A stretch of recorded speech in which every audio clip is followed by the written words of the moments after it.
Good morning. Today is Saturday, 10th of October 2015. Paper highlights read by Christina Arul Selvam.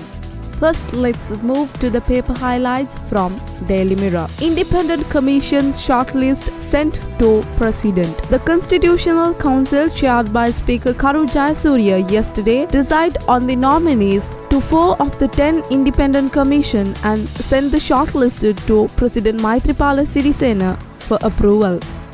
The 4 independent commission to be reconstituted are the Commission to Investigate Allegation of Bribery or Corruption, Sri Lanka Human Rights Commission, Public Service Commission and the National Police Commission. A Speaker's Office spokesman said the Constitutional Council would finalize the selection of nominees to the other 6 independent commission on November 4th. Another news highlight from Daily Mirror: some media attempting to make me disappear politically. President Maithripala Sirisena said yesterday some media institutions were attempting to make him disappear politically, even though it was the new government that ensured media freedom by ending the disappearance of journalists. The president said the media should report the truth, unbiased criticism and wisdom. He expressed these views at the 60th anniversary celebration of the Sri Lanka Press Association held at BMICH. Another news highlight from Daily Mirror: strict rules to check unruly behavior in Yala. The Wildlife Department said yesterday it would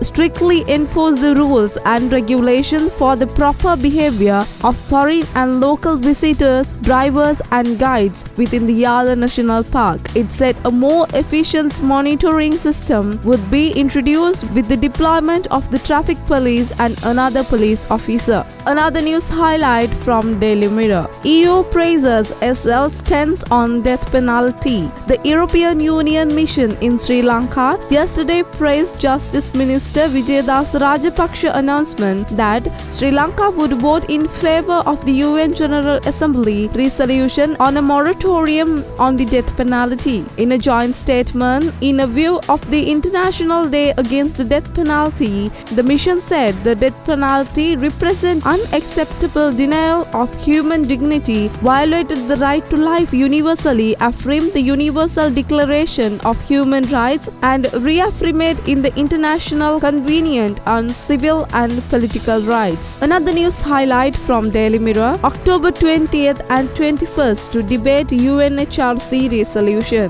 Parliament has set aside October 20th and 21st to debate the United Nations Human Rights Council resolution and the report on alleged violation of human rights in Sri Lanka. Prime Minister Ranil Wickremesinghe said the government would also table the report of the Udalagama and Paranagama Commission at the beginning of the debate. He admitted to the delay in printing the Sinhala and Tamil copies of the reports but assured these would be ready by next week.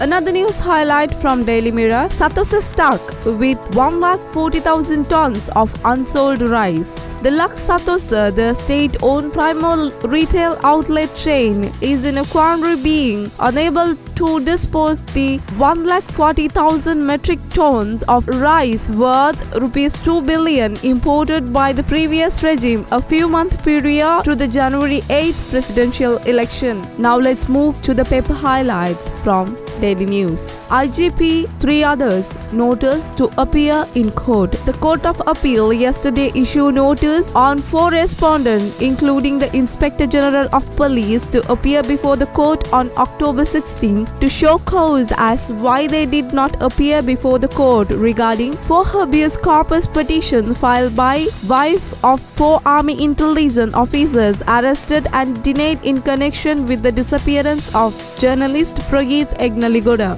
Court of Appeal Justice Vijitha K. Malalgoda reissued notice on IGP N.K. Ilangakon, the OIC of Gang Robbery Unit, and CID ASP Shanti Abesekara and CID Director. Another news highlight from Daily News: over 21,000 dengue cases, 50 deaths. A total of 21,381 dengue cases have been reported from all parts of the country up to this month with over 50 dengue deaths, Health, Nutrition and Indigenous Medicine Ministry sources said. According to the sources, 50.26% of dengue cases were reported from the Western Province, while 6,848 dengue patients were reported from the Colombo district and over 2,973 cases reported from the Gampaha district. Another news highlight from Daily Mirror: Janashakti to buy AIA General Insurance Unit for Rs 3.2 billion. Janashakti Insurance will purchase AIA General Insurance Sri Lanka for Rs 3.2 billion, thus purchasing 100% stake of the insurance company. Janashakti Insurance PLC founder Chandra Chefta said they said these acquisitions will enable them to increase their market share by 6.5% and 17.5% in terms. Another news highlight from Daily News: permission sought to obtain Seya's blood sample. The Genetic Molecular Diagnostic Research Institute yesterday requested the Minuangoda Magistrate to grant permission to obtain a blood sample of Seya Sandemi, 5, who was abducted, raped and killed last month from the JMO who conducts Seya's postmortem. The request was made through the Criminal Investigation Department, sources said. Minuangoda Chief Magistrate Ruan Patirana on Thursday granted permission to perform a DNA test on Seya's fathers, responding to request by the GMDRI. The DNA test on Dunesh Priyashantam, 33, alias Kondaya, as suspect in the murder case. Another news highlight from Daily Mirror: recommencing mega-scale development project, Sri Lankan leaders must show true commitment. Chinese envoy. The Sri Lankan political leadership should show true commitment on recommending mega-scale development projects which are at standstill, Chinese government special envoy Vice Foreign Minister Louis Min said. He made this remark when they asked about the Port City project, the development project being carried out with the Chinese assistance in Sri Lanka. Another news highlight from Daily News: water contamination at Kalutara Hospital leave 196 sick. Health, Nutrition and Indigenous Medicine Minister Dr. Rajitha Senaratne appointed a 3-member committee to investigate the incident at the Kalutara General Hospital, where 196 staff members fell sick with vomiting and diarrhea after drinking water obtained from 4 wells in the hospital, a ministry spokesman said. The spokesman said Chief Epidemiologist Dr. Prabha Palihawaduna and Specialist Dr. Varuna Gunathilaka and Hemanta Herath are the committee members. Another news highlight from Daily News: tourism record in September. Arrivals jump 35.9%. Tourist arrival to Sri Lanka in September jumped on all-time record growth of 35.9% to cross 1.3 million. Sri Lanka Tourism Promotions Bureau Chairman Dr. Rohana Athukorala said the European tourist registered a growth of 11.2%, while Asia travelers accounting for 45.2% grew by a commanding 27.9% to reach 5,95,538 visitors. This indicates the changing product range that Sri Lanka will be challenged with the future, he said.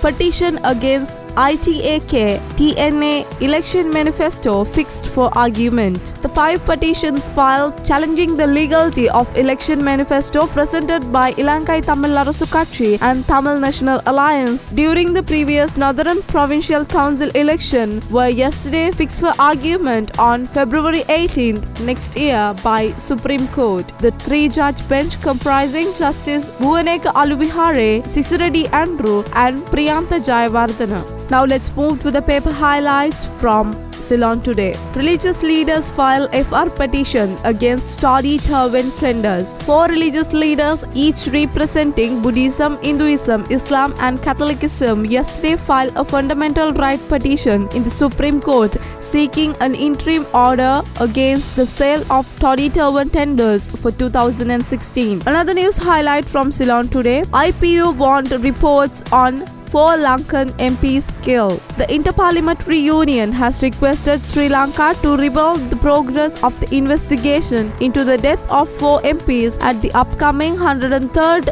IPU Assembly to be held on 15 to 21st October in Geneva.